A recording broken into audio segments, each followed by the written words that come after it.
Hello everyone, welcome back to the channel. So today I'm going to tell you how to send WhatsApp message without saving the number.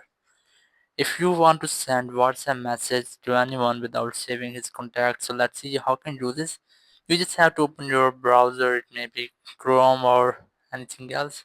Just go to search button here. You just have to enter a code which is WA, then dot, then ME, then slash, and here you just have to enter the number with the country code as I'm going to enter. You just have to enter the number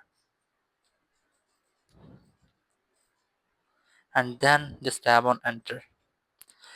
And after that, an interface something like this will appear. You just have to tap on continue to chat and then select your WhatsApp or WhatsApp business. And here, in this way, you can easily message anyone without saving the contact on your phone. So that's how you can easily send WhatsApp message without saving the number. Thank you very much for watching the video. Until next video, bye bye.